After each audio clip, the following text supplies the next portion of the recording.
Hi, welcome back to my channel. Happy New Year. We're now in 2023. I hope everybody had a good holiday. Hope everybody was able to meet their 2022 reading goals, or at least, come close to it, or if not, still be satisfied with what you were able to accomplish. Today I'm going to be talking about my 2022 reading experience, my 2022 reading wrap-up, if you will. I'm going to be basing all of this off of the Goodreads stats. Recently I've learned that Storygraph gives a little bit more detailed statistics and data based on your reading, which is pretty interesting, so I might look into that for this year.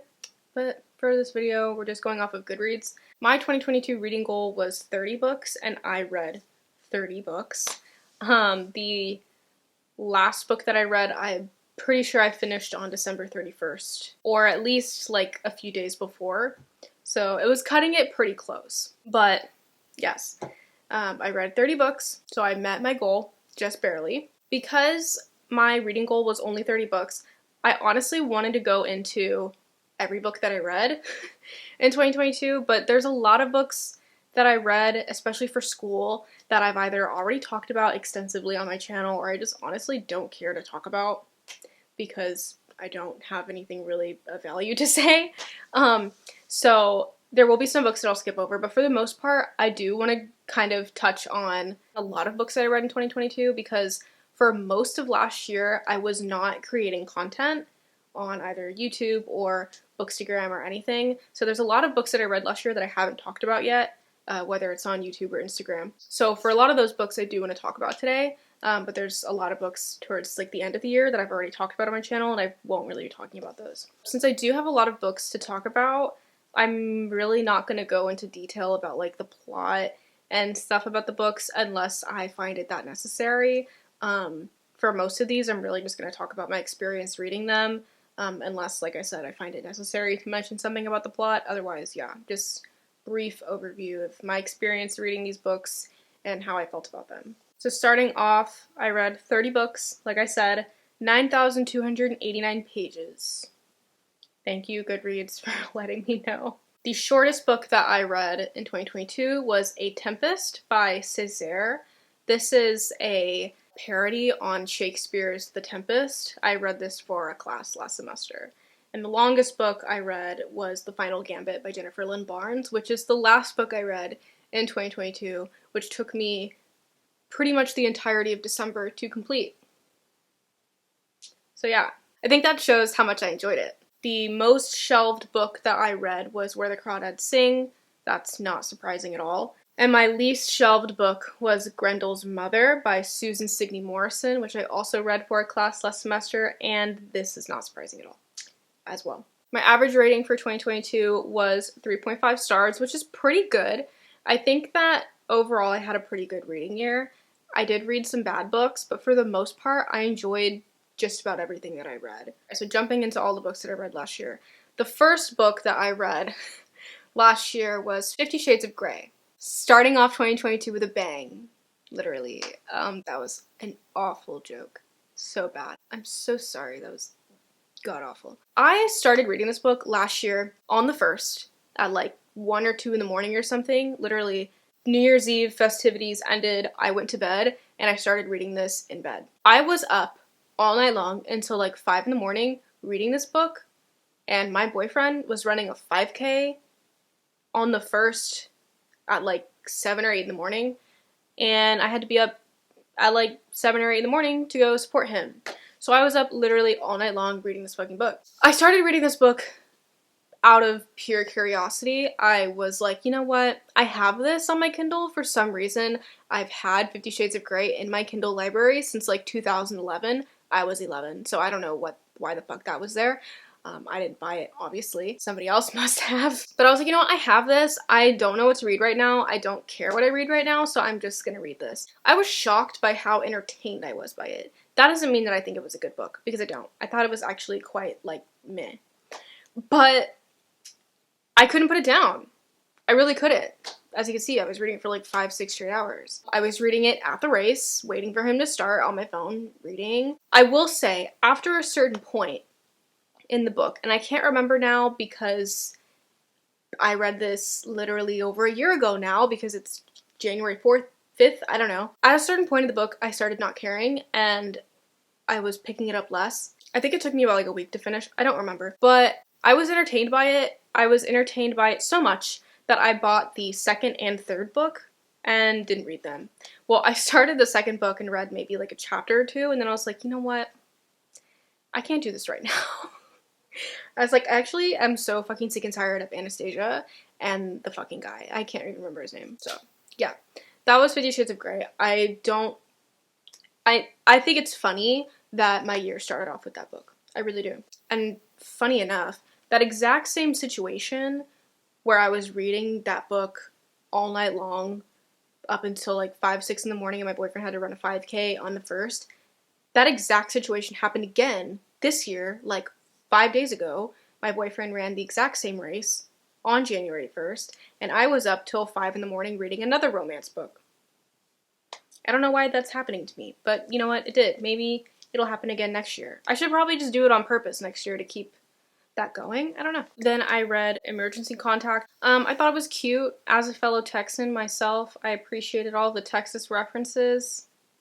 You know, aside from that, I didn't think it was anything that amazing or special. It definitely really wasn't that memorable. It was just like a cute, fun read. After Emergency Contact, I read CIRCE by Madeline Miller. This book has been on my TBR for years. And honestly, even though I've had it on my TBR for so many years, I definitely read this book at the right time. For the first like 5 or 6 months of last year, I was going through a lot of shit. And reading this book kind of like at the tail end of all of that, I felt it was incredibly impactful for me. And just reading a story about a woman who is forced essentially to survive and thrive on her own and be a warrior and be strong for herself, as corny as that might sound, really inspired me and just made me feel so much like secure and like better about myself and like the situation that I was going through. So I definitely read this at the right time. Even though it was on my TBR for years, I guess it needed to be on my TBR for years so that I could pick it up when I needed to, because yeah, it was a great read. I loved it a lot. That being said, I gave it 4.5 stars, not 5, just because I thought that there were a lot of points throughout the book that it was kind of slow and I wasn't really feeling like eager to pick it up, but it was still an amazing read. Then I read The Silent Patient by Alex Michaelides.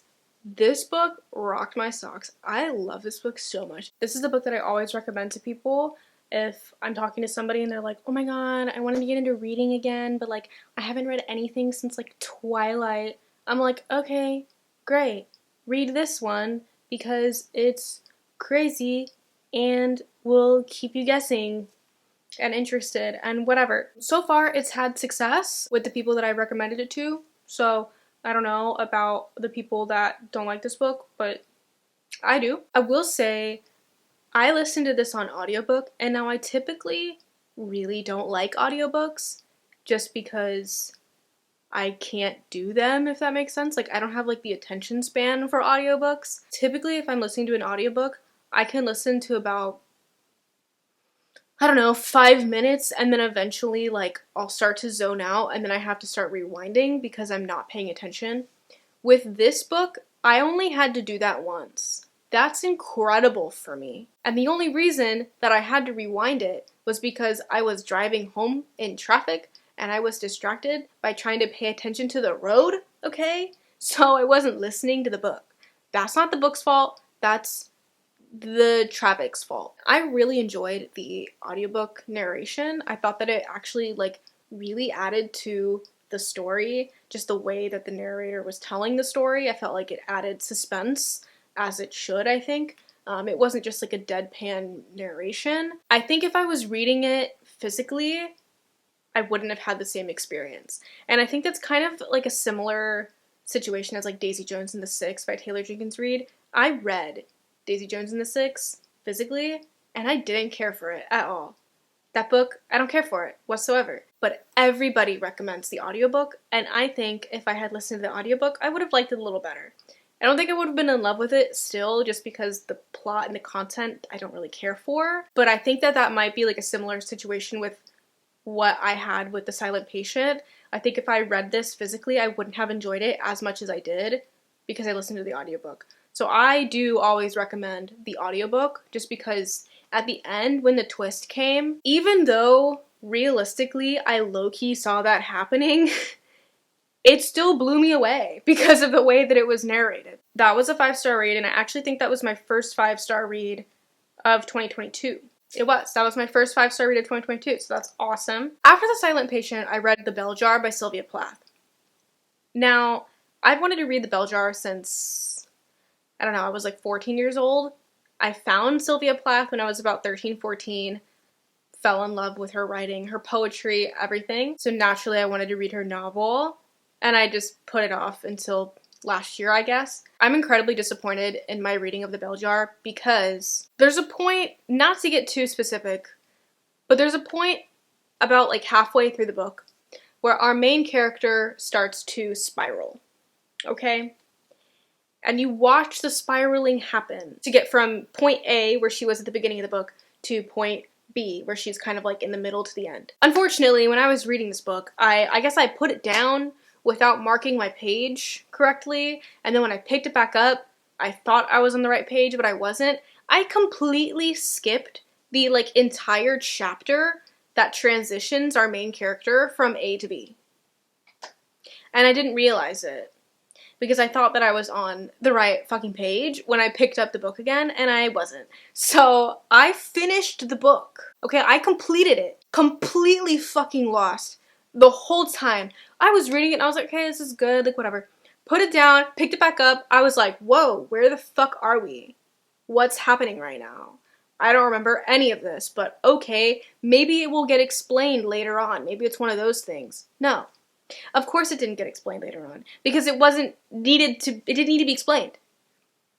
The explaining already happened. When I tell you, I realized that I skipped a bunch of shit after I finished the book, I was so upset. Because when I finished the book, I was like, I mean, this was okay. Like, this was like a fucking 3-star. Like, I don't really, like, this was whatever. I'm so confused. Like, I was lost. Like, the whole time. I don't even know how we got here. I think what made me realize is in the edition that I have, I don't know if it's in every edition, but on the back of my book, there's like information about Sylvia Plath and how this book is like kind of like autobiographical and all this stuff. And so I was reading all of that, and there was a point in there that it referenced something that happened to the main character that happened to her, I think. I don't really remember. And I was like, I did not read that shit. I was like, that didn't happen. So then I went back and I was like, oh my god, this is a whole like chapter and a half that I didn't read. So then I went back and read it, and I was like, oh, great. This all makes complete sense now, if only I had read it in context. Like, when I was reading it. So that, like, honestly really fucked up my reading experience for this book. So I would like to, at some point in the future, go back and reread it once it's, you know, so that it's, like, completely fresh in my brain, and I can actually get a proper reading experience from it. I was so disappointed. I was like, are you kidding me? I finally read this book and I fuck it up. How did I do that? I've never done that before. Why did that happen? I don't know, but that sucked. Following that disaster, I read the worst book that I read last year. I read Go Ask Alice by Anonymous, who's actually not anonymous. We know who she is. I'm pretty sure her name is Beatrice Sparks or something. I gave this 1 star. This book was absolutely horrible. There's a lot of reasons why this book is horrible, but to get into them, I will lightly describe what this book is about. This book is supposed to be a true story about a girl growing up in the 70s who gets into the wrong crowd, if you will, and she develops like substance abuse and addiction problems and stuff like that, and eventually overcomes those issues towards the end of the book. There's like religious stuff in there. Okay, great. That's basically an overview of what this book is about.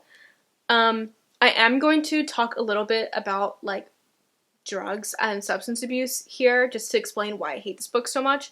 So if that's not for you and you don't want to hear that, just skip. This book sucks for a lot of reasons. The first reason being that it's very clearly not a true story. If somebody has some kind of proof that this is a true story, please give it to me, because everything that I've looked on the internet, just, you know, trying to see if this is actually true, I've seen everywhere that it's not. This author wrote a series of these books. She herself is Mormon, and she wrote these books. Each book, like, follows, like, a different, like, real person, teen, troubled teen, whatever, dealing with lots of different issues. So there's, like, substance abuse, like, sex, Satanism, like, all kinds of shit, okay? And for, I guess, lack of a better term right now, they're basically just kind of, like, religious, like, propaganda, I guess. And the one that I read is, like, anti-drug shit. Here's the thing. If you want to write a book that's, like, telling teens drugs are bad and to, like, steer them away from doing drugs and getting in that crowd, great, go for it. I don't care. But at least educate yourself on how those things work. Anybody who has experience living with somebody or, like, has a loved one that has issues with substance abuse, or if the reader themselves has issues with substance abuse, they can point out how incredibly misinformed this book is. It's terrible. It's so terrible. It's just so fucking stupid. I hated this book so much. Reading this book, I was like, this is god fucking awful. Like, I hope that, like, actual teenagers, like, aren't picking this up and they're like, oh my god, this is what this is really like, holy fucking shit. Because it's just misinformation. It's so bad.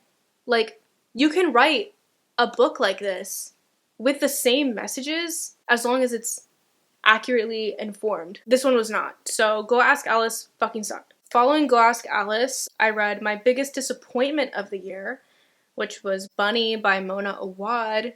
I read this with my friend and we both actually greatly disliked it. I was very excited to read this book. I've been wanting to read this book for a couple years now, and so when we finally decided to read it together, I was so excited. I did not fucking like this book. I just didn't vibe with it at all. There was just something about it that, like, I thought it was boring, first of all. Like, I didn't care. It took me a long-ass time to finish this book because I was never reaching for it. I just didn't care about the plot, and it sucked because I wanted to so bad. But I just didn't. I didn't care. I don't know if it is just this kind of, like, unhinged type trope, I guess, that maybe is just not for me, or if the plot itself just I didn't care for. I really don't know. I haven't read enough books that are kind of like this unhinged character thing. I think this is like a first that I've read like that.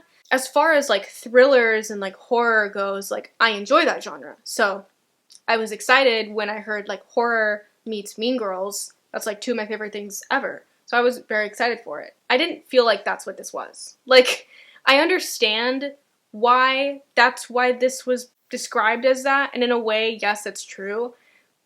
But it was so much more than that, and I feel like the parts that were so much more than that, I didn't care for. I didn't like, and I just thought overall it was like, just like kind of annoying to read. I don't know. I was just bored and I just wanted to get through it. So that sucked. I gave it 2 stars. I don't know. It was incredibly disappointing for me. So I'm sorry to all of you that like this book. I know that there's so many that love this book, and my opinion is very unpopular, but I didn't like it. Fast forwarding a couple books later, another book that I read last year that wasn't very good or that I didn't enjoy very much was Girl Serpent Thorn. This book, in my opinion, wasn't bad.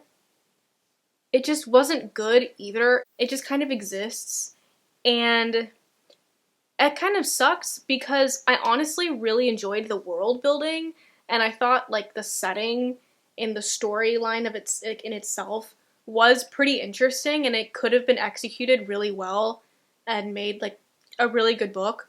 But I just didn't find that this book did that.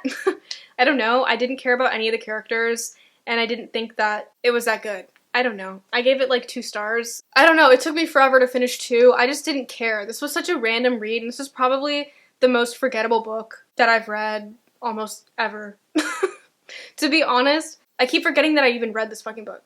That's kind of sad. But yeah, there's that one. After Girl Serpent Thorn, though, I read How to Catch a Wicked Viscount by Amy Rose Bennett. which is the first book in one of my new favorite series ever that I've talked about so much on my channel already and on Instagram, The Disreputable Debutantes. I fucking love this series so much. It is so good. I love historical romance, and I love the bad boy trope, and it has all of that. That's what all of these books are about. The first book, the love interest is obviously supposed to be like a bad boy, but then it's like kind of like a grumpy sunshine kind of deal. The second book in the series, How to Catch an Errant Earl. Yes, that's what it's called. Again, we have the bad boy love interest, but then we have like a marriage of convenience. So good. And the third one, we have an even more grumpy sunshine deal than the first one. The first one is more of like a bad boy, good girl situation than a grumpy sunshine. But the third book is like grumpy sunshine, so good. Kind of a little bit of an age gap in there. So good. I love these books so much. Again, I cannot press this enough, and I cannot like say enough good things about this series. I love this series. I did not expect to like this book or this series as much as I did. I read the first one and I was like, let's see what this is about. I gave the first and the second one 5 stars. I gave the third one 4 stars just because I wasn't as into, I don't know. I don't think I was as into the love interest in the third one as much as the first two, but it was still so good. Still loved it so much. Planning on reading the fourth one soon. So excited. So excited. Last year I also read the Inheritance Game series by Jennifer Lynn Barnes. I've talked about this series and how I feel about it on my channel before, but yes, I did read this series. I thought it was super fun. Although I thought it was fun, I liked the first book, and I think the first book is good. I gave it 4 stars. However, I think after the first book, I think each book after that low-key got bad. So like the first one was good and I liked it, but the second one was meh. It was okay. And the third one I did not like. I did not like the third one at all. I gave the third one like 2 stars. It took me all of December to finish. And no. I didn't like the way it ended. I didn't like what she did with certain characters. I just, without getting too spoilery, no. The third one I didn't think needed to exist. So that's my opinion. I like to describe the Inheritance Game series as like a teen drama show. So if you're like me and you grew up watching Pretty Little Liars, Gossip Girl, Vampire Diaries, you probably get what I mean. So in those shows, they keep you on your toes because every single episode already carries issues that developed in the previous episode into it, but then in that episode that already has these problems from the other episode, more problems arise for other reasons. So you have these issues on top of new issues, and then none of them are resolved, and then it always ends on a cliffhanger. And then you go into the next episode and maybe some of these previous issues are resolved, but then they're replaced by other issues, and then there's always something there's always shit that you don't know. Like, there's always a mystery, there's always secrets, there's always something to figure out, there's always something to be resolved. And every episode ends on a cliffhanger. That's like the Inheritance Games. Every chapter is super short, maybe like no more than 10 pages. And every single chapter basically ends on a little cliffhanger, and everything that they discover, there's more issues that arise after discovering said thing, if that makes sense. So it's all over the place, but again, if you're like me and you grew up on those shows and you just have a thing for those shows, and no matter how bad it is, you're gonna watch it, this book might be for you. To end this out, I do have some honorable mentions. The first honorable mention is Normal People by Sally Rooney. To be completely honest, I expected to really not like this book. I talked about it a little bit in my books I want to read by the end of the year video. The divide that I had seen in reviews, people either hating it or loving it, I just assumed that I would be on the hate side of that spectrum because I am typically quite picky when it comes to books, so I just naturally assumed that I wouldn't like it, but I ended up actually really enjoying it. I didn't care for the ending. I actually thought the ending was like, what the fuck? Why did it end like this? So for that reason, I gave it 4 stars instead of 5, but I think if it had ended in a way that I had preferred. I might have given it 5 stars, but regardless, I still really enjoyed it. Definitely surprised me. Not in a bad way like Bunny did, but it was a good surprise. So that was a good one. Another honorable mention is The God of Small Things by Arundhati Roy. I almost said I was prescribed this for a class, like it's antibiotics. Why the fuck did I almost say that? I was assigned this for class and I loved it. Like, I was so shocked. Like, I was so surprised. Like, I didn't expect a book that I was assigned for class to be one of my favorites of the entire year. I've talked about this book in a previous video, so I'm not going to go too into it, but I loved it. It was such an amazing book.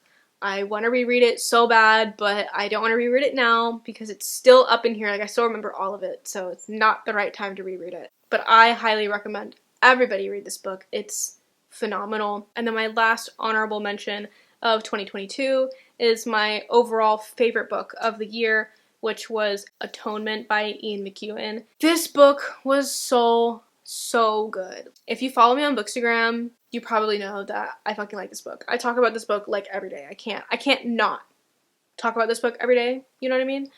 It was just so good. This is another one that I really want to reread, but I can't do it now because it's still all fresh in my brain. It's a little slow. I will say that. It's actually very fucking slow. It took actually half of the book to set up the plot.